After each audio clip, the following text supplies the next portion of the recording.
Thank you so much. I have to tell you, the lettuce still lives on.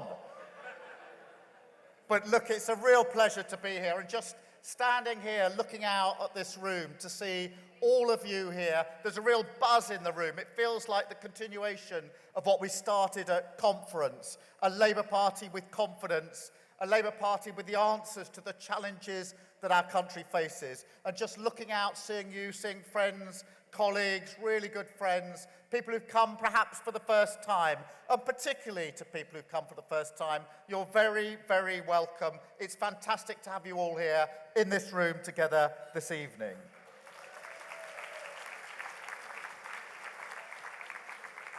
I want to start by thanking Ibrahim. You've just heard from him. You've seen that energy. What can I say? This party is packed to the rafters with people who graft tirelessly for a Labour government. People who every day take their hopes for a better future to the hearts and ears of the British people, and in the battle to make our party the natural home of small business. I know Ibrahim is that person. Can we just say thank you to Ibrahim for everything he has done?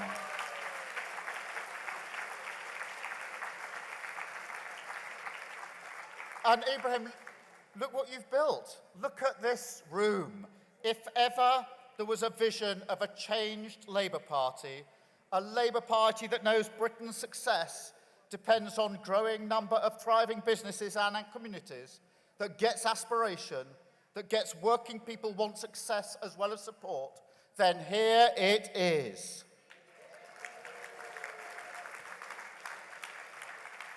Now, there's always more work to do. I know that. None of us should underestimate the scale of the task that we face. Our country really is in a difficult place with a very difficult road ahead. But it is also worth reflecting on how far Labour has come. We had to make our Labour Party fit to serve our country. And a huge part of that, right up there with everything we've done on NATO and national security, is showing to the British people that this party wants businesses to prosper. That we respect the contribution that profit makes to jobs, to growth, and the taxes which pay for our public services. Understand that we can only build a fairer, greener Britain by backing the enterprises that you have built to the hilt.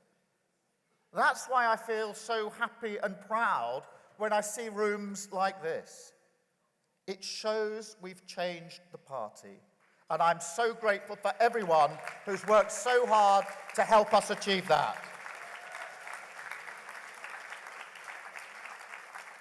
So we have changed our party, but now people need more. Britain is crying out for clear leadership, and Labour must provide it. We must turn our collar up and face the storm.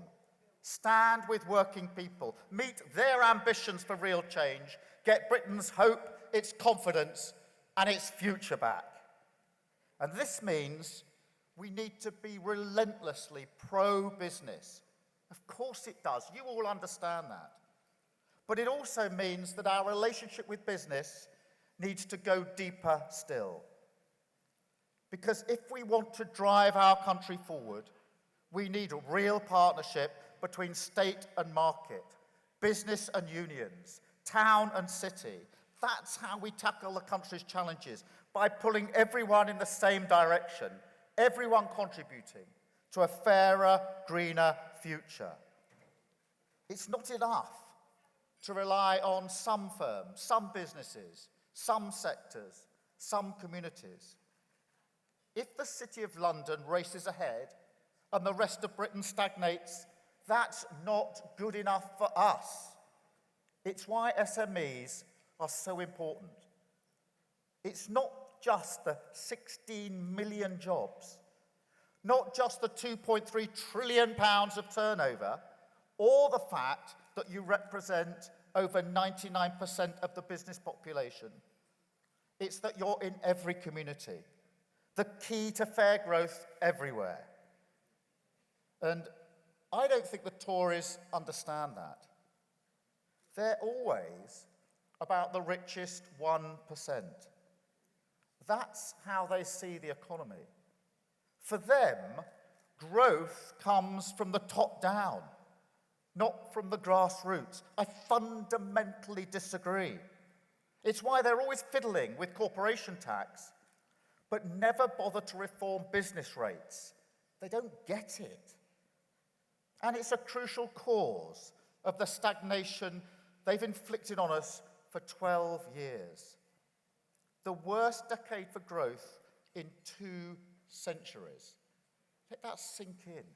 The worst decade for growth in 2 centuries. We've got to do something about it. And that starts, Ibrahim mentioned it, scrapping business rates. We are going to do that. We're committed to scrapping business rates. We need a fairer system, a level playing field between Amazon and the high street. And for startups too. We'll make sure Britain becomes the best country in the world for new enterprise. Lord Jim O'Neill is leading with our review.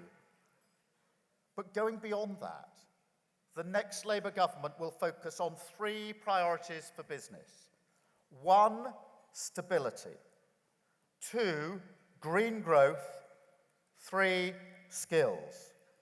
So let me take these one by one, starting with stability, because everything else depends on this. We've all seen what the Tories have done to our economy, how much damage can come from irresponsibility.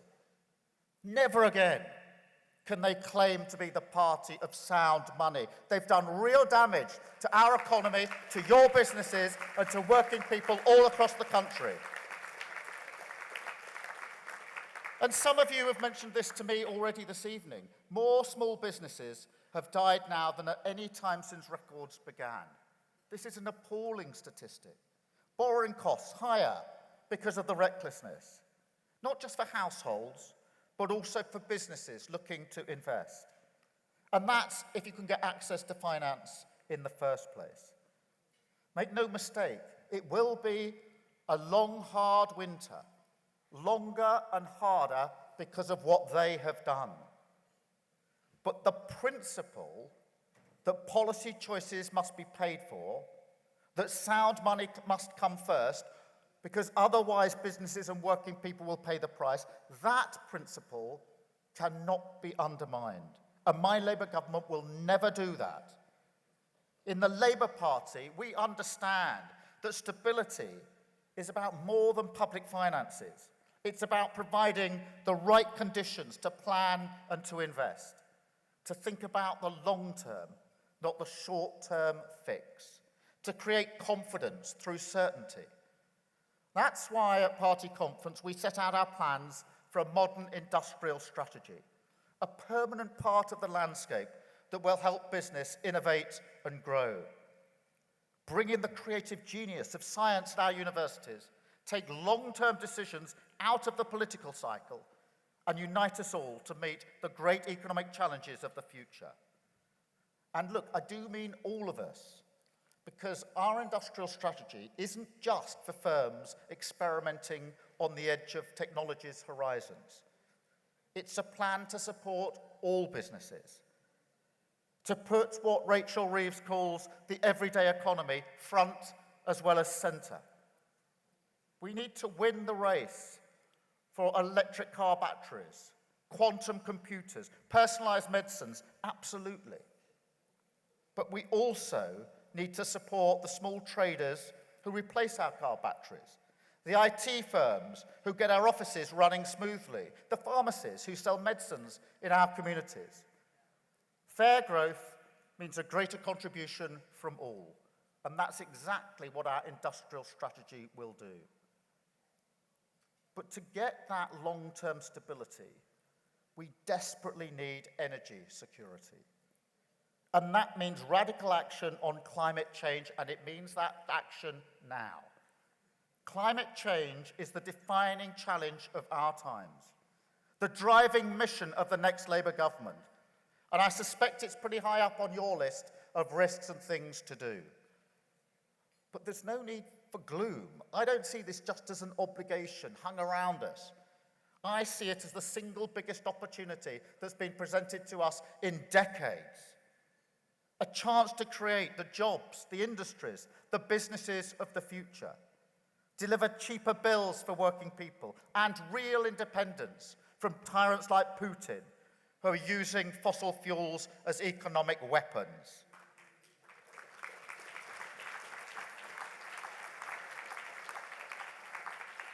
That's what our Green Prosperity Plan is all about. Cheap, clean British energy everywhere by 2030. A national sovereign wealth fund that will generate growth and investment opportunities for your business. And a new publicly owned company that takes advantage of the opportunities in clean power and turns them into good, secure, well-paid British jobs.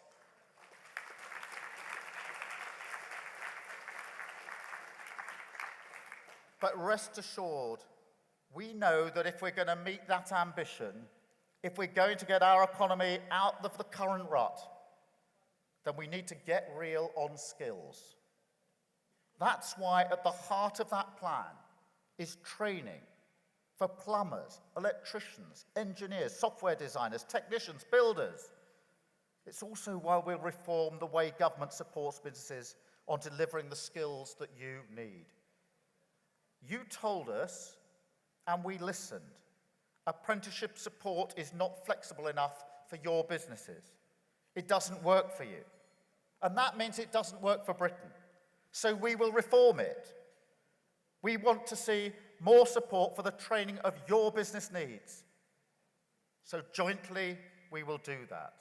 Greater flexibility, so you can fund the training modules and short courses, as well as the high-quality apprenticeships that you need. It's right for skills, right for communities, and right for growth. A symbol of how government and business can work together in the interests of the British people.